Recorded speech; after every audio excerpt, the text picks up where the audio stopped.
Assalamualaikum warahmatullahi wabarakatuh. Salam sejahtera bagi kita semua. Salam Pramuka. Salam. Perkenalkan, nama kakak Hanggita Putri Yurengganis.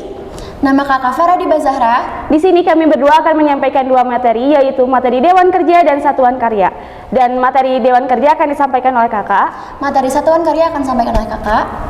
Materi pertama adalah materi Dewan Kerja. Dewan Kerja adalah wadah pembinaan dan pengembangan kaderisasi kepemimpinan di tingkat kuartir yang beranggotakan pramuka penegak dan pramuka pandega putra-putri sebagai bagian integral dari kuartir yang diberi wewenang dan kepercayaan untuk mengelola pembinaan dan kegiatan pramuka penegak pandega sesuai prinsip dari, oleh, dan untuk pramuka penegak pandega dengan bimbingan orang dewasa yang pengelolaannya bersifat kolektif dan kolegial.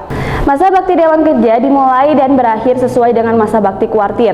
Begitupun dengan struktur organisasi Dewan Kerja juga mengikuti pengorganisasian kuartir yang meliputi pertama adalah tingkat nasional atau kuartir nasional yang disebut dengan Dewan Kerja Nasional atau DKN. Yang kedua, tingkat daerah atau kuartir daerah yang disebut dengan Dewan Kerja Daerah atau Dekada. Yang ketiga adalah tingkat cabang atau kuartir cabang yang disebut dengan Dewan Kerja Cabang atau DKC. Yang keempat adalah tingkat ranting atau kuartir ranting yang disebut dengan Dewan Kerja Ranting atau DKR. Lalu setelah itu ada fungsi dan tugas pokok. Fungsinya yang pertama adalah pelaksanaan keputusan-keputusan musyawarah dan sidang paripurna yang telah disahkan oleh kuartirnya. Yang kedua adalah pembuat dan pemberi pandangan, pendapat, saran, dan usul kepada kuartir tentang kegiatan pramuka, penegak pramuka pandega. Yang ketiga adalah pengelolaan program pembinaan dan kegiatan pramuka penegak pandega di kuartir. Yang keempat, ada penghubungan antara pramuka penegak dan pandega di wilayah kerjanya dengan kuartir. Yang kelima adalah pendukung pelaksana tugas-tugas kuartir. Selain itu juga ada tugas pokok dari Dewan Kerja, yaitu yang pertama, melaksanakan keputusan-keputusan Musapanatitra yang telah dilaksanakan oleh musyawarah kuartir. Yang kedua adalah memberikan bimbingan kepada Dewan Kerja yang berada di tingkat bawahnya. Yang ketiga adalah melakukan koordinasi dan konsultasi antara Dewan Kerja. Yang keempat adalah mengkaji, mengkoordinasi, dan mengusulkan bentuk program pembinaan dan kegiatan berikut atau pengaturannya bagi pramuka penegak dan pramuka pandega kepada kuartir. Yang kelima adalah melakukan penelitian dan evaluasi terhadap program dan kegiatan bagi pramuka penegak dan pramuka pandega termasuk permasalahan yang dihadapi menyangkut proses pembinaan. Yang keenam adalah melakukan sosialisasi atau suatu peraturan maupun petunjuk penyelenggaraan khususnya yang berhubungan dengan pramuka penegak dan pramuka pandega. Lalu yang ketujuh, membuat perencanaan dan pelaporan atas kegiatan yang dilakukan dan disampaikan pada sidang paripurna. Yang kedelapan adalah membuat kuartir dalam melaksanakan program. Yang kesembilan, menyelenggarakan sidang paripurna di tingkat kuartir. Lalu yang terakhir adalah menyelenggarakan musyawarah pramuka penegak pramuka pandega putra-putri di tingkat kuartir. Setelah itu, dari fungsi dan tugas pokok ada juga struktur kepengurusan. Kepengurusan dalam Dewan Kerja harus berjumlah ganjil dan sebanyak-banyaknya beranggotakan 21 orang yang dipimpin oleh seorang ketua dan seorang wakil ketua. Apabila ketua putra, maka wakil ketua putri, begitu pula sebaliknya. Lalu ada seorang ketua yang merangkap jadi anggota, seorang wakil merangkap menjadi anggota juga, sekretaris merangkap menjadi anggota, bendahara merangkap sebagai anggota, dan para ketua bidang merangkap sebagai anggota dan beberapa orang anggota. Jumlah sekretaris dan bendahara disesuaikan dengan kebutuhan Dewan Kerja yang bersangkutan. Lalu ada juga bidang dalam Dewan Kerja. Nah, yang pertama ada bidang kajian kepramukaan. Ini tugasnya adalah memikirkan, merencanakan, mengorganisasikan kebijakan pembinaan dan pengembangan pramuka, penegak, dan pandega secara konsepsional, lalu memberikan pertimbangan dan masukan kepada kuartir maupun wadah pembinaan pramuka, penegak, pandega lainnya dalam pengembangan pelaksanaan suatu peraturan mengenai pramuka, penegak, dan pandega. Lalu yang kedua ada bidang kegiatan. Bidang kegiatan ini tugasnya adalah memikirkan, merencanakan, dan mengorganisasikan kegiatan yang merupakan kegiatan kepramukaan dalam peningkatan mutu kegiatan kepramukaan, pramuka, penegak, dan pandega. Lalu bertanggung jawab atas pelaksanaan dalam kegiatan kepramukaan. Yang ketiga adalah bidang pembinaan dan pengembangan, yang tugasnya adalah memikirkan, merencanakan, mengkoordinasikan, dan mengorganisasikan bentuk pembinaan berikut pengembangannya bagi pramuka penegak dan pandega yang sesuai dengan perkembangan zaman. Lalu mengkoordinasikan pelaksanaan pendidikan dan pelatihan kepada lembaga berwenang serta pelaksanaan kegiatan pengembangan bagi pramuka penegak dan pandega. Lalu bersama Kuartir melakukan hubungan kerjasama dengan pihak di luar Gerakan Pramuka berkaitan dengan pengembangan kegiatan bagi pramuka penegak dan pandega. Lalu yang keempat adalah bidang penelitian dan evaluasi. Ini tugasnya adalah memikirkan, merencanakan, dan mengorganisasikan bentuk pelaksanaan penelitian atas pembinaan dan jenis kegiatan yang dilaksanakan dalam upaya peningkatan mutu pembinaan pramuka penegak dan pandega. Lalu memikirkan, merencanakan, mengorganisasikan, dan mengevaluasi atas pembinaan dan jenis kegiatan yang dilaksanakan dalam upaya peningkatan mutu pembinaan pramuka penegak dan pandega. Yaitu adalah pengertian tentang Dewan Kerja, fungsi dan tugas pokok, dan juga bidang-bidang dalam Dewan Kerja. Ya, materi selanjutnya adalah tentang Satuan Karya Pramuka atau SAKA. SAKA adalah wadah pendidikan guna menyalurkan minat, mengembangkan bakat, dan pengalaman para pramuka dalam berbagai bidang ilmu pengetahuan dan teknologi. Satuan karya diperuntukkan bagi para pramuka penegak dan pramuka pandega atau para pemuda usia antara 16 sampai 25 tahun dengan syarat khusus. Setiap satuan karya memiliki beberapa krida yang masing-masing mengkhususkan para subbidang ilmu tertentu. Setiap krida memiliki syarat kecakapan khusus untuk memperoleh tanda kecakapan khusus kelompok satuan karyaan yang dapat diperoleh pramuka yang bergabung dengan krida tertentu di SAKA tersebut. Satuan karya pramuka juga memiliki kegiatan khusus yang disebut Perkemahan Bakti Satuan Karya Pramuka, disingkat Pertisaka, yang dilaksanakan oleh tiap-tiap SAKA, sedangkan kegiatan yang dilaksanakan secara bersama-sama lebih dari satu SAKA yang disebut perkemahan antar satuan karya pramuka atau disingkat peran SAKA. Kegiatan peran SAKA antara lain melakukan transfer bidang keilmuan masing-masing satuan karya. Pada dasarnya, satuan karya hanya diatur di tingkat nasional oleh Kuartir Nasional Gerakan Pramuka. Namun, ternyata ada satuan karya yang dibentuk berdasarkan surat keputusan Kuartir daerah yang bersangkutan. Organisasi dan pembinaan. SAKA dibentuk di Kuartir Ranting.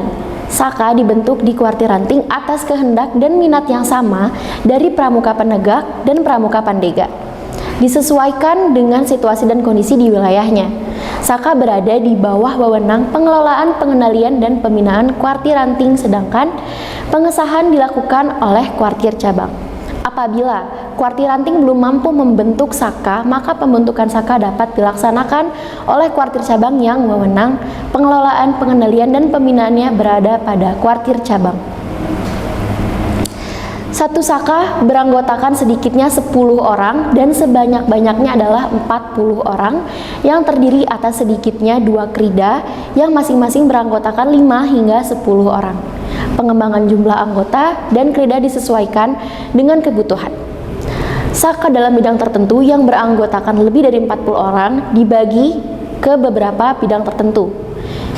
Yang ada pula anggota putra dan putrinya dihimpun dalam satuan terpisah. SAKA Putra dibina oleh Pamong Putra dan SAKA Putri dibina oleh Pamong Putri.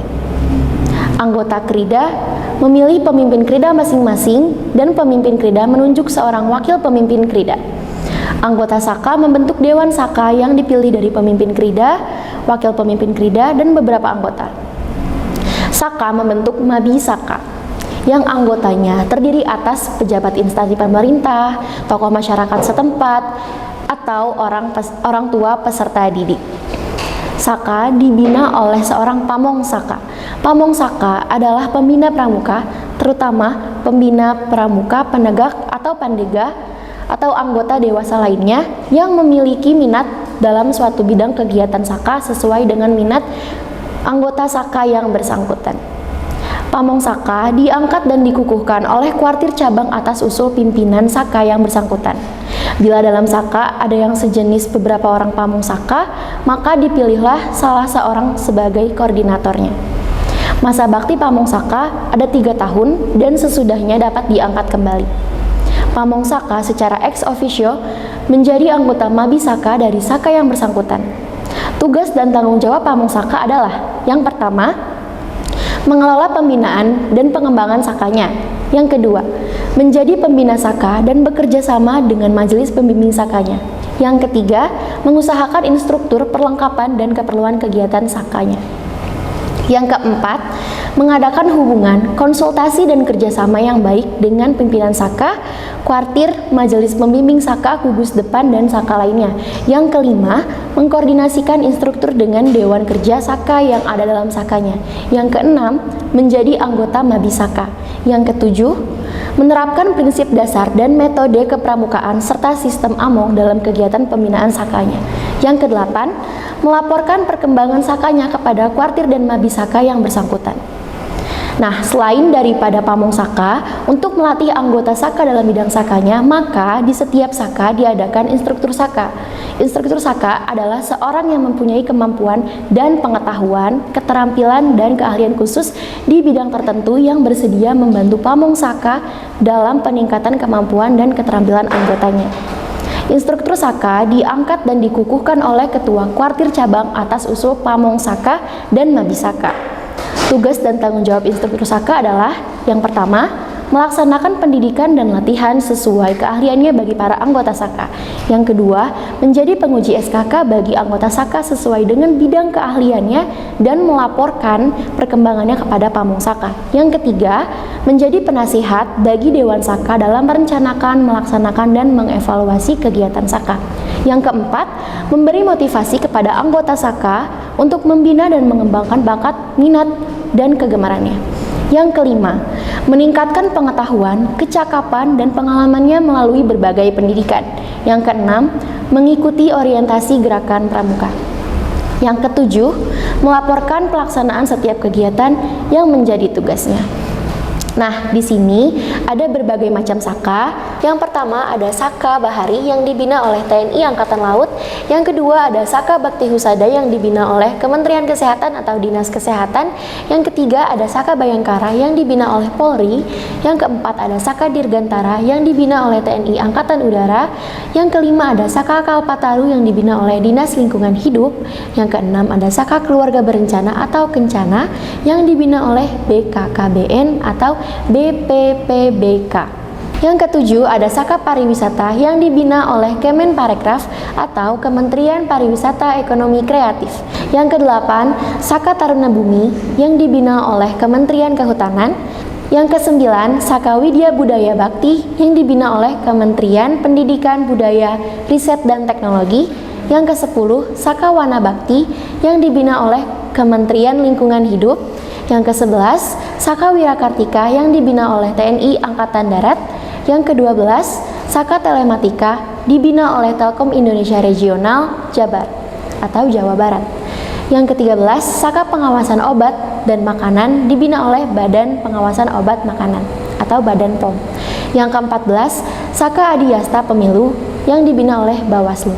Nah, adik-adik, perlu kakak jelaskan kembali nih bahwa 11 Saka atau Satuan Karya Nasional itu berikut diantaranya ada yang pertama Saka Bahari, yang kedua Saka Bakti Husada, Saka Bayangkara, Saka Dirgantara, Saka Kalpataru, Saka Keluarga Berencana atau Kencana, Saka Pariwisata, Saka Taruna Bumi, Saka Widya Budaya Bakti, Saka Wana Bakti, Saka Wirakartika, dan 3 sisanya adalah Saka Lokal Jawa Barat nih, yaitu Saka Telematika, Saka Pengawasan Obat dan Makanan atau POM, dan yang terakhir adalah Saka Adiasta Pemilu.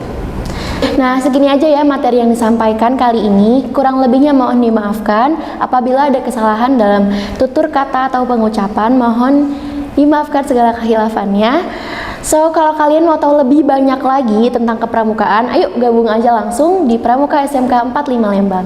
Wabillahi taufiq wal hidayah. Wassalamualaikum warahmatullahi wabarakatuh. Salam Pramuka.